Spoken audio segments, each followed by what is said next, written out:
Hello, darlings. How are you doing today? I'm sure you are fine. You're doing really good.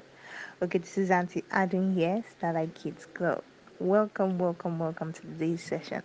Now, today's session is going to be about reading, word pronunciation, and diction. And I'm going to be taking us through a book.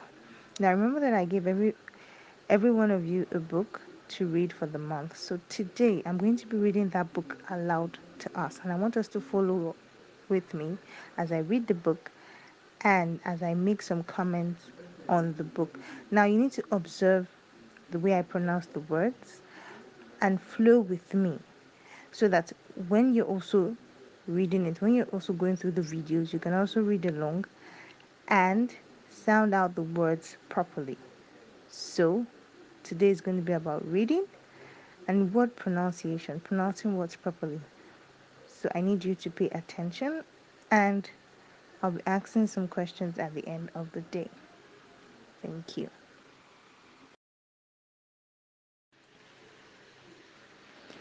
Ginger the giraffe.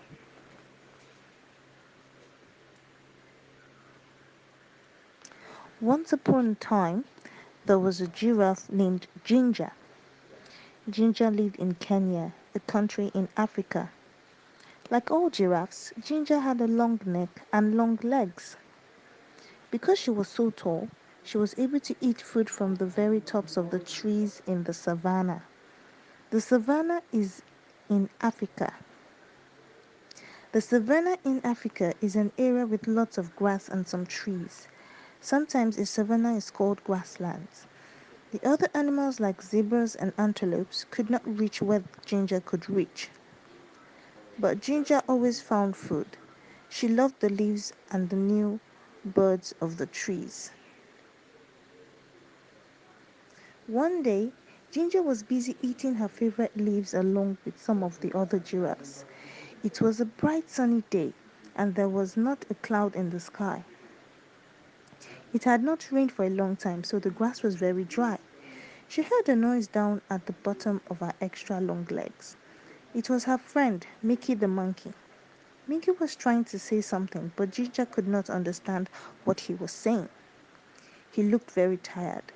"What's wrong?" asked Ginger. Ginger was very kind. Ginger was a very kind giraffe and wanted to help everyone. Just then, Mickey fell over. Ginger was also a smart giraffe. She knew what was wrong. Mickey couldn't find anything to eat and he was very hungry. Ginger nibbled some fresh tender leaves and buds from the top of the tree where she was eating. She dropped some of the leaves and buds to the ground near where Mickey was. Then she nudged him a little with the hoof at the bottom of one of her very long legs. "Wake up, Mickey," said Ginger. "I found something for you to eat." Slowly Mickey sat up and ate a little. After a while, when Mickey was feeling better, Ginger asked him, "What happened? Why are you so hungry? Why can't you find anything to eat?" Mickey said, "It hasn't rained for so long and now there is no more food." "That's not good," said Ginger. "What's happened with the other animals?" "No one knows what to do," answered Mickey. "All the zebras and the antelopes and the elephants are getting worried about the dry grass. Some of them are thinking about leaving the savannah and trying to reach the jungle." "That's a long trip," said Ginger. "Are you going to go with them?" "I don't know," said Mickey. "What do you think we should do?" Ginger thought for a while and then suddenly she had a good idea. "We should go talk to Leo the lion. He's the smartest animal in the savannah." Mickey was too tired to walk, so Ginger invited him to ride on her back. "Hold on tight to my neck," said Ginger. "There's a lot to hold on to," joked Mickey. Ginger laughed. "You are right. I've got the longest neck in Africa." So they started their journey across to the other side of the savannah to look for Leo. Ginger and Mickey were in luck. Leo was sitting up on a rock and it was really easy to see as they walked through the grass. Hi, Leo, they both shouted. Leo had been napping and was a little grumpy when they woke him up, but he was polite and said, Hello, Ginger and Mickey. Why did you walk the whole way across the savannah? Just to wake me up? But he was joking. He had a smile on his face. Mickey says that there is no food left on the savannah because it's been so dry, said Ginger.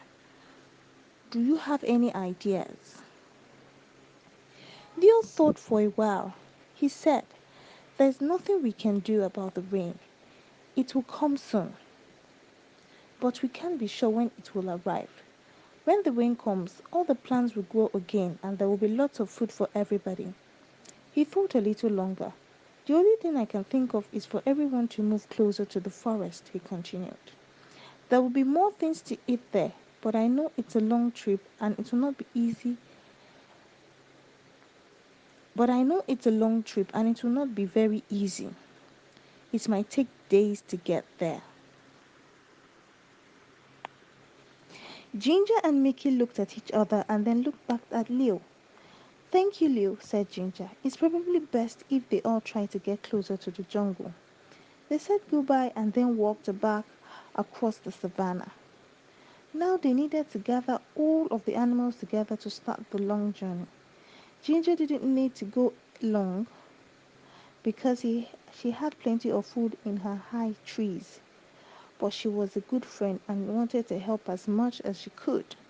She walked towards her favorite trees, and guess what she and Mickey saw? All of the animals were already gathered there and waiting for Ginger and Mickey. Why are you all here? Asked Ginger. Eddie the eagle told us that you're taking us to the edge of the jungle, said one of the zebras. How did he know? Asked Mickey. He heard you talking to Leo, said one of the antelopes. So you've all decided to try to walk together to the jungle? Asked Ginger. Yes, they all answered. If you help us to get there, added one of the elephants. Of course I'll help, said Ginger. I'm your friend. So they started on their big journey across the savannah to the jungle. The sun was so hot and there was no food and no place to get a drink of water. And then they heard it. It was thunder. Thunder, they all shouted. Thunder was very scary to the animals of the savannah. Can you guess why? Fire. Sometimes the lightning hits the dry grass and the whole savannah catches fire. Then everyone has to run. And that is exactly what happened. Fire! They all shouted. They could smell it, and now they could see it. The fire was coming towards them. Ginger had to think fast. Because she was so tall, she could see farther than any of the other animals. She stretched her long neck up as far as she could. Now she could see a place where there was no fire. Quick, she said, everyone run this way. All of the animals followed her and ran as fast as she could, and ran as fast as they could. Soon they were out of danger. They stopped and gathered together one more time. Is there anyone here? Ginger asked. She wanted to make sure that they were all safe. All the animals looked around. They were all there. And then the most wonderful thing happened. I felt a drop, said the zebra. Me too, said an antelope. It was rain. Finally, everyone was happy. It started to rain a little more and then a little more. The rain put out the fire so they didn't have to run again. And the rain filled their watering holes and made the plants grow again. They didn't have to make that long trip to the edge of the jungle. Everyone would soon have enough food and water. So Ginger the giraffe went back to her favorite tree and continued to munch on the leaves and the buds. Now that is the end of this awesome story about Ginger the giraffe. So tell me, now in your own words, you're going to also send me voice notes as well, using good diction, of course. You tell me what moral lessons you learned from this very interesting book. That's number one. And then number two, you define savannah for me. What is savannah? So I've asked you for two things. The first thing, you're going to tell me the moral lesson that you learned from the book. And secondly, you will define savannah. What does it mean? It was fun reading with you guys today. I look forward to your replies. God bless you all.